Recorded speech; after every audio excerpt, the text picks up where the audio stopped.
오늘 본문 말씀으로 겸손이라고 하는 이 주제를 가지고 같이 나중 생각해 보겠습니다. 바울이 3차 선교 여행이 시작되는 시점에서 이 아볼로라고 하는 아주 중요한 인물이 등장을 합니다. 아볼로의 출신에 대해 그 24절을 보면 알렉산드리아에서 난 아볼로라는 유대인으로 이렇게 소개하고 있습니다.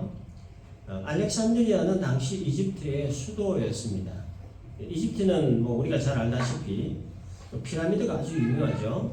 피라미드는 세계 7대 불가사의 중 하나인 만큼 이게 좀 불가사의한 그런 건축물인데, 그런데 이 건축물은 수학과 기하학으로 가능하다라고 학자들이 얘기합니다. 그러나 아무리 수학과 또 기하학을 바탕으로 해서 이 피라미드 건설이 가능하다고 해도 그 무거운 돌을 어떻게 그렇게 정교하고 또 높이 쌓았는지에 대해서는 여전히 미스터리로 남아 있습니다.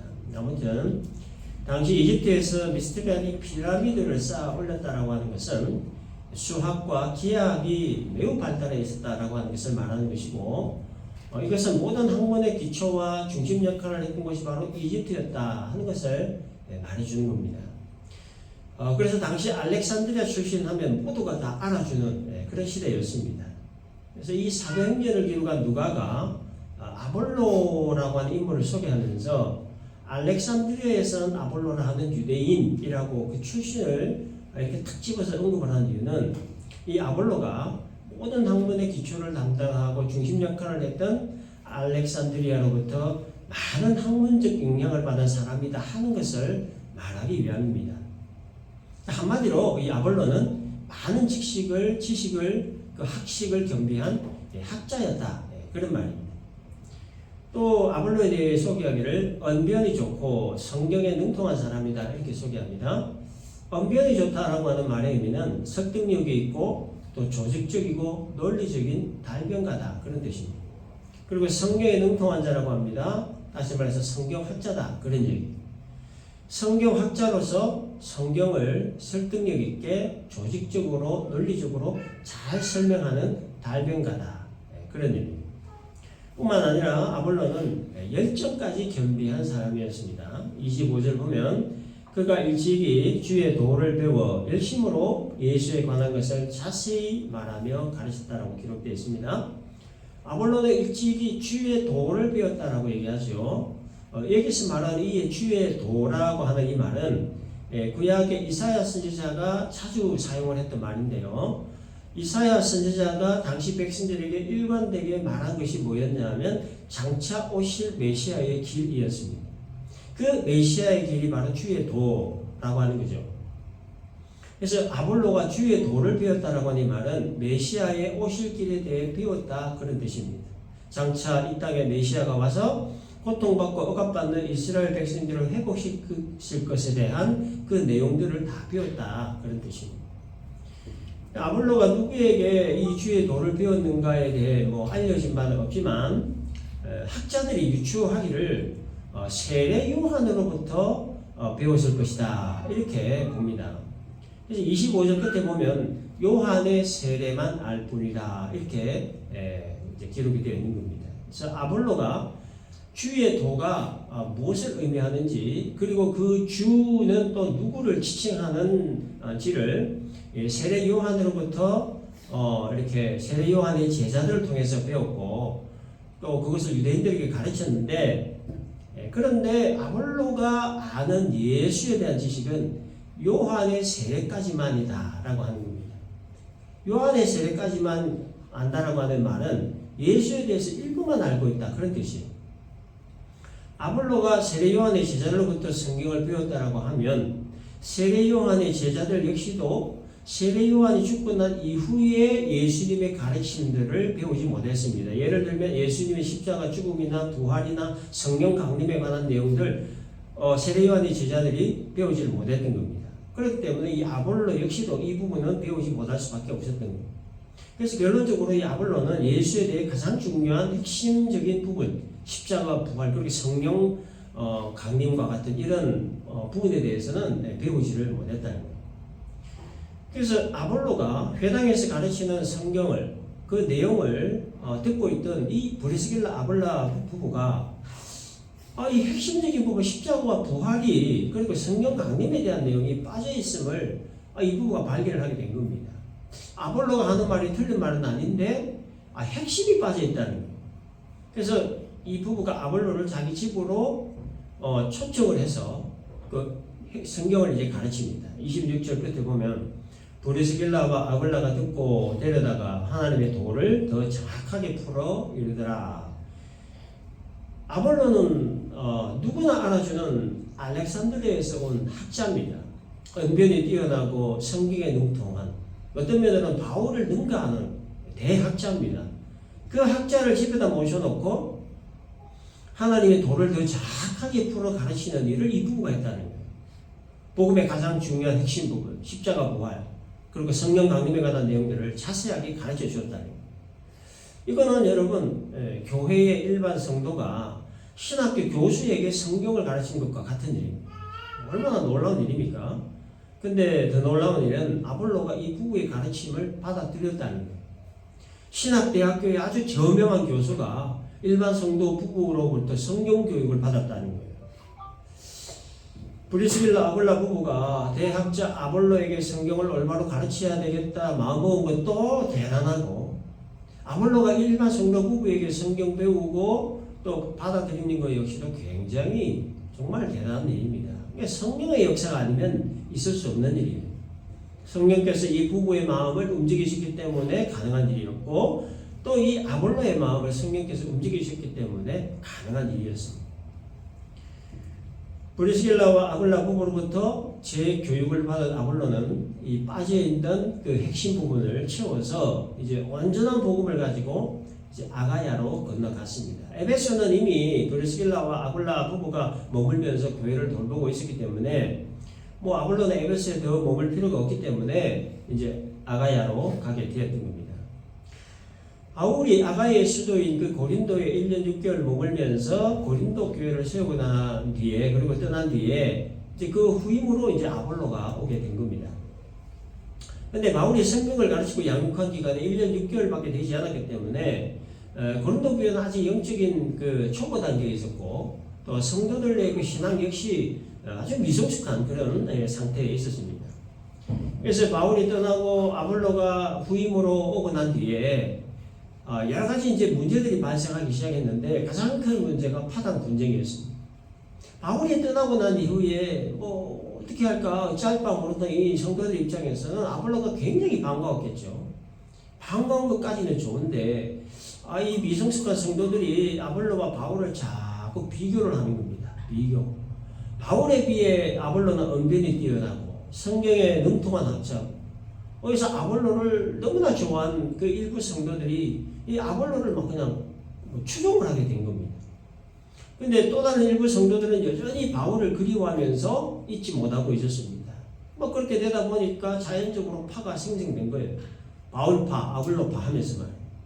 근데 일부 또 다른 성도들은 베드로가 예수님의 수제자이므로 베드로를 따라야 된다, 추종해야 된다 하면서 또 베드로파가 생겼고, 또 다른 일부 성도들은 바울도 사람이고 아볼로도 사람이고 베드로도 사람이다, 따라서 우리는 사람을 추종하지 않는다 하면서 우리는 오직 그리스도만 따른다 하면서 그리스도파가 또 생기게 된 겁니다. 1년 6개월밖에 되지 않은 고린도 교회에 4개 파가 생겨나게 된 겁니다. 그러니까 얼마나 혼란스러웠겠습니까? 아볼로가 비록 언변이 좋고 성경에 능통한 자라고는 하지만 조직도 제대로 안 되어 있는 이 교회에서 파가 4개로 나뉘어진 이 상황을 이렇게 수습할 수가 없었던 거예요. 그래서 아볼로는 고린도 교회에서의 목회가 역부족임을 깨닫고 1년 만에 사임을 하게 됩니다.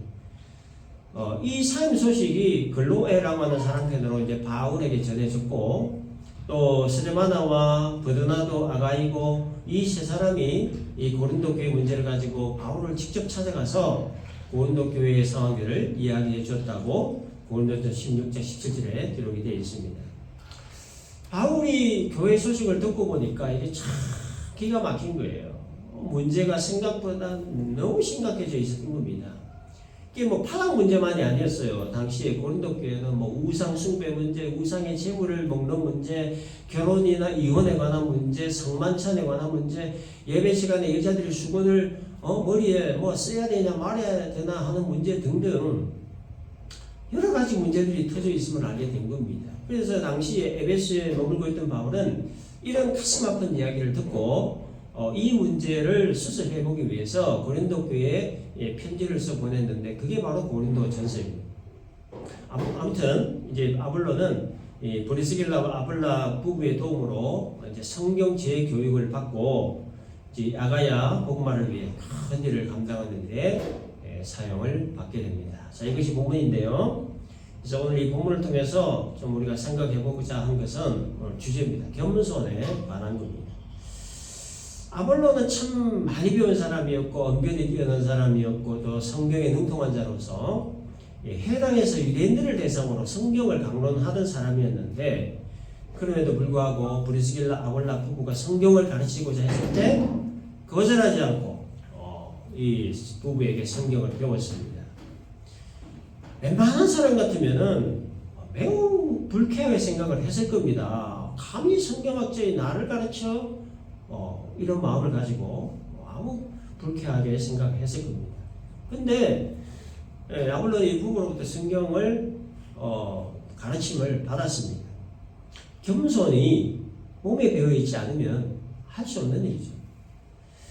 그래서 누군가로부터 배운다는 것이요, 뭐 어릴 때는 당연한 일이고 뭐 자존심 상할 일 하나 없지만, 근데 뭐 어른이 되고 또 교육 수준이 높아지게 되면 자기보다 어린 사람이나 또 더 낮은 교육에 있는 사람에게 배우는 게 사실은 쉽지가 않습니다. 정말 겸손이 없으면, 몸에 배이지 않으면 정말 하기 어려운 일입니다.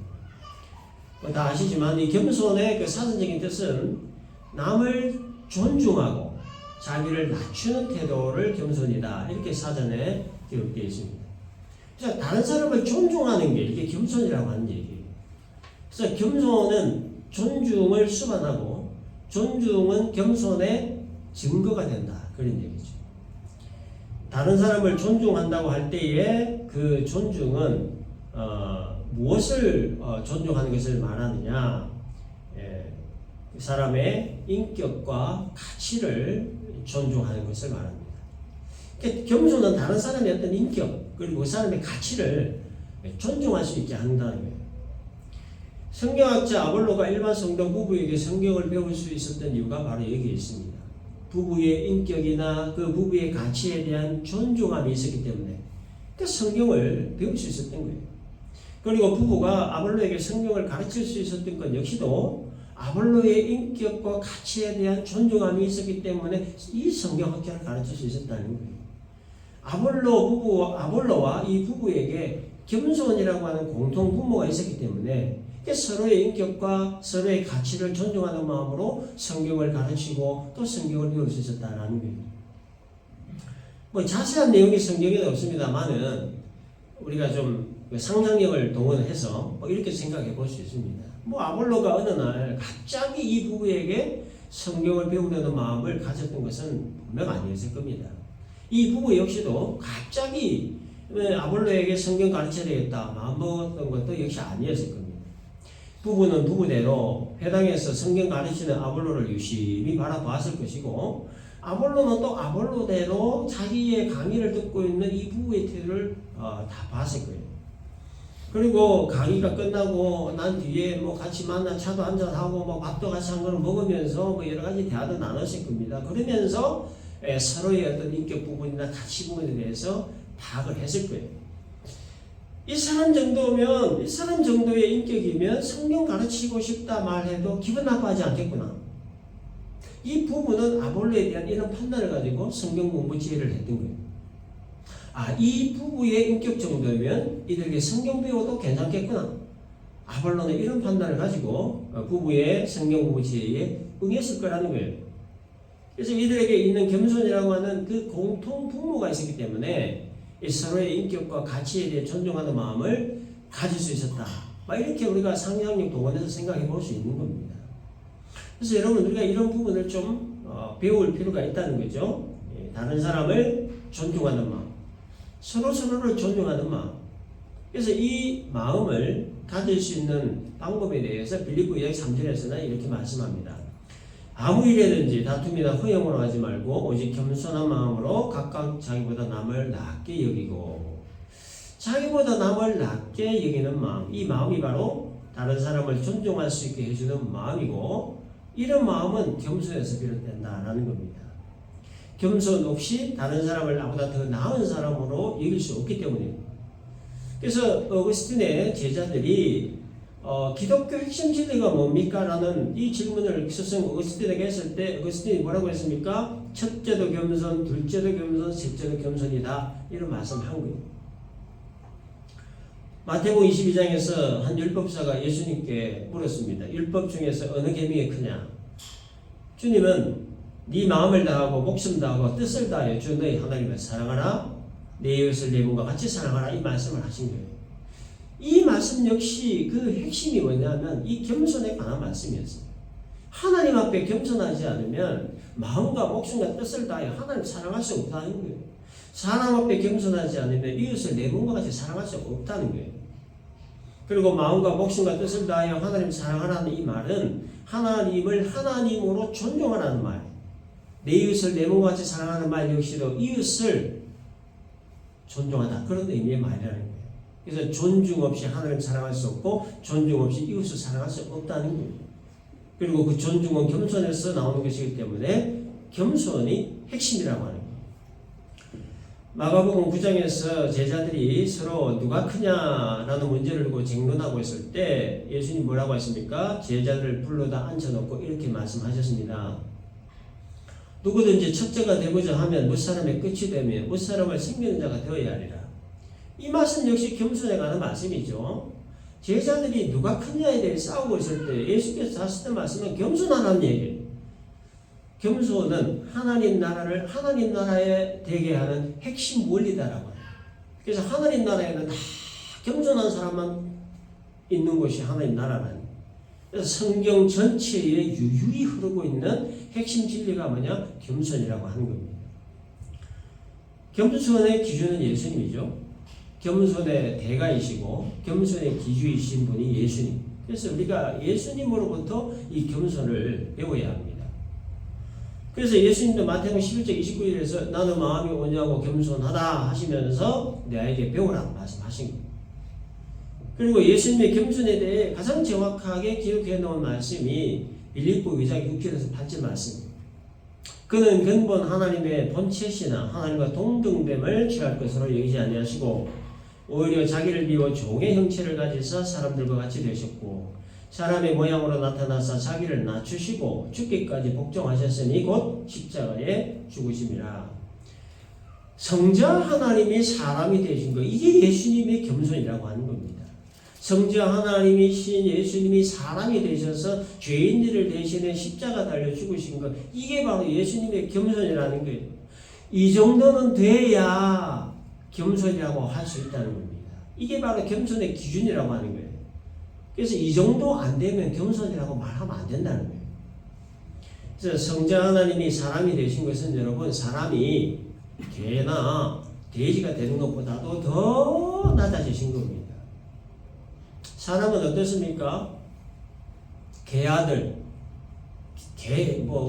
있잖아요. 쌍욕, 개아들, 돼지아들, 뭐 이런 말만 들어도 아주 그냥 화가 나고 욱하고 덤벼들죠. 근데 무슨 사람이 개가 될 수 있고 돼지가 될 수 있습니까?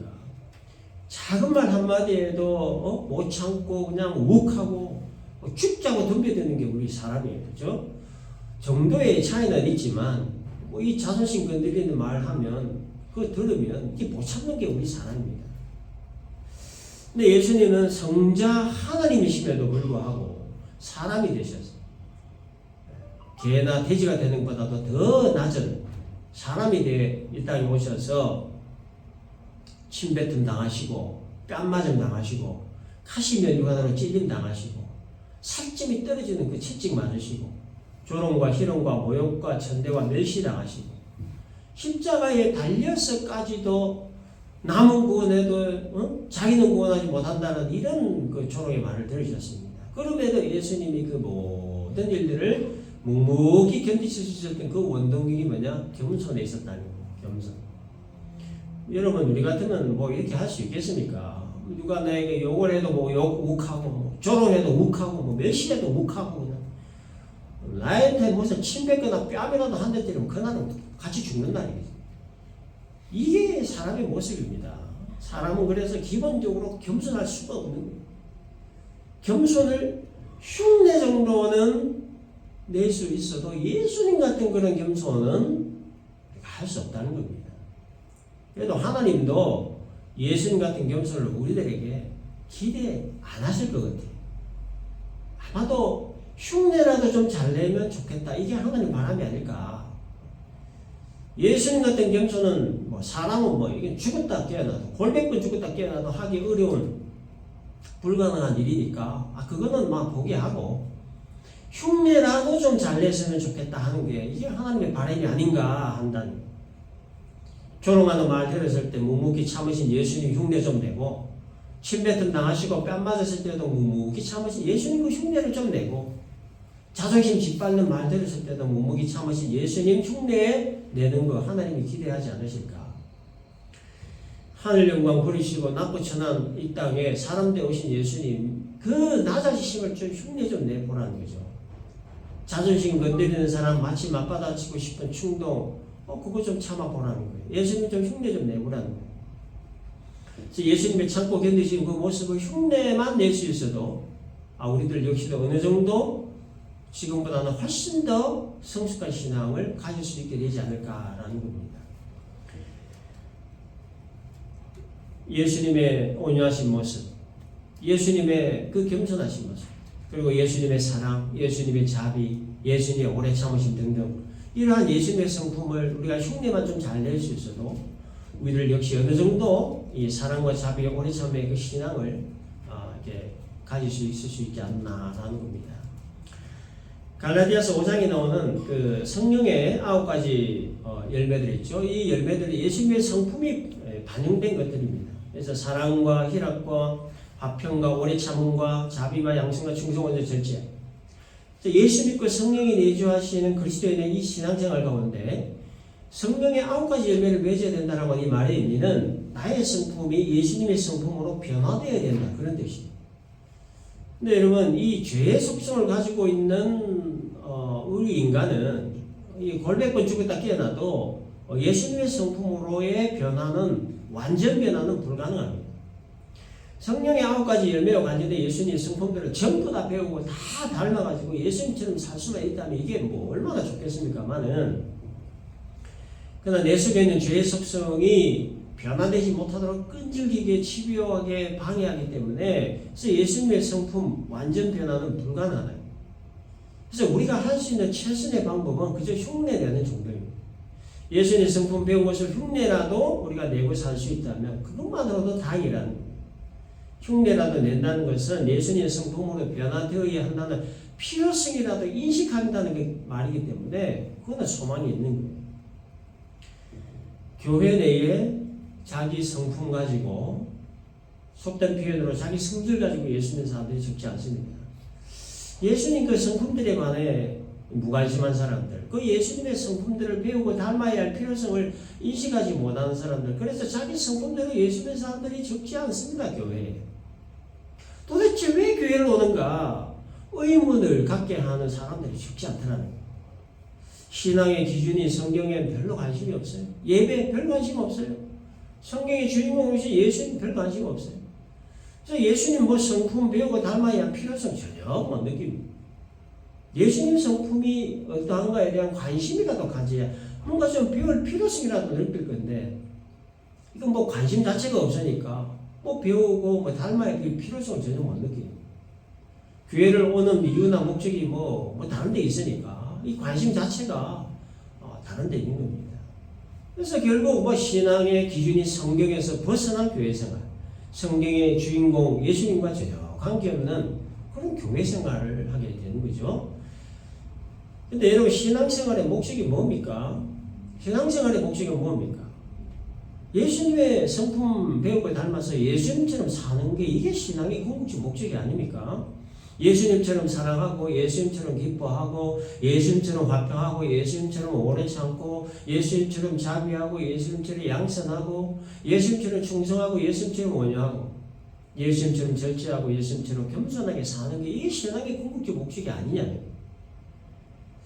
땅끝까지 이르러 예수님 증인되는 삶을 사는 거, 그런 거 가창한 거, 그거 이전에 내면을 다스리고 성품을 변화시켜 가는 게 더 우선이고 더 중요한 일이 아니냐라는 거예요.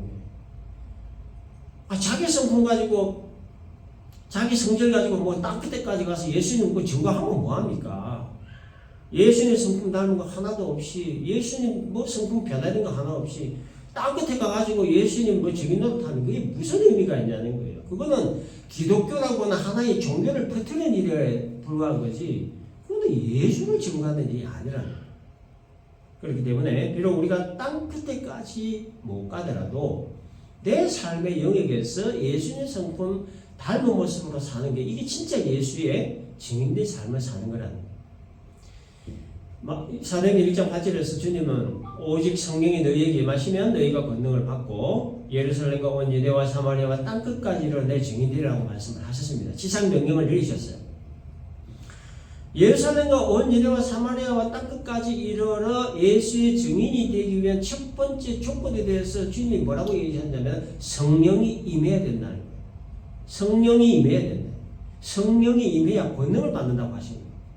권능을 받은 뒤에야 비로소 땅끝까지 증인된 일을 할 수 있다고 말씀하신 거예요. 성령으로 말미암은 권능이 예수님처럼 살 수 있게 하는 그 힘과 능력이라는 거예요. 그래서 예수님처럼 사랑하고 기뻐하고 화평하고 오래 참고 자비하고 양선하고 충성하고 온유하고 절제하고 겸손하게 살게 하는 그 원능을 성령으로부터 받은 후에 그 다음에 땅끝까지 이르러 증인된 일을 할 수 있다는 거예요. 근데 이건 안 하고 뭐 땅끝에까지 하면 뭐합니까? 선교사를 얘기 들어보니까 거기서도 막 서로 그냥 말력 다툼 말도 뭐 기독교라는 종교만 그냥 전하는 뿐이에요. 진짜 그 예수를 전하는 게 아니에요. 순서밖에 만든다는 거예요. 내 성품을 예수님으로 변화시켜 가는 거 먼저. 그 다음에 일이라고 하는 겁니다. 그런데 여러분, 대개의 경우에 교회에 사람이 오면 일부터 시키려고 합니다. 또 일부터 하려고 합니다. 그 이유가 뭐냐면 그 교회를 봉사단체쯤으로 생각하기 때문이에요. 그러니까 교회가 뭘 하는 것인지, 예수 믿는다는 것이 도대체 뭘 하는 것인가에 대해서 정확하게 모르면 결국 이 교회를 봉사단체쯤으로 생각할 수밖에 없게 된다는 거예요. 교회에서 물론 일도 해야 됩니다만, 그런데 그보다 더 중요한 건 뭐냐? 예수님을 배워야 된다는 거예요. 예수님을 배우고 예수님을 닮아가는 데에 중심을 두고 주력을 해야 된다는 거예요. 그 예수 믿고 난 이후부터 내면의 변화, 인격의 변화, 언어의 변화, 삶의 변화, 가치관의 변화, 인생관의 변화, 세계관의 변화를 중심에 두고 이렇게 가야 된다는 거예요. 근데 예수님 먼저 배우지 않고 일부터 하면 결국 십중팔구 나가 떨어져요. 실망하고 낙심하고 상처받고 너덜너덜해지면 그렇게 돼버리는 거예요. 그 순서가 바뀌니까 이렇게 되는 겁니다. 예수님이 남기신 지상 명령, 땅끝까지 이르러 예수님 증인되는 것은 예수 믿는 모든 사람들에게 적용되는 말씀이기 때문에 다 해야 됩니다. 다 해야 돼요. 예외 없이. 좁게는 내 삶의 영역에서, 넓게는 그야말로 땅끝에까지 가서 이 지상 명령 수행해야 합니다. 그런데 그 전에 먼저 해야 될 것, 예수님이 누구인지를 먼저 배우고 내 성품을, 옛 성품을 예수님의 성품으로 변화시켜 가는 일을 먼저 해야 된다는 거예요.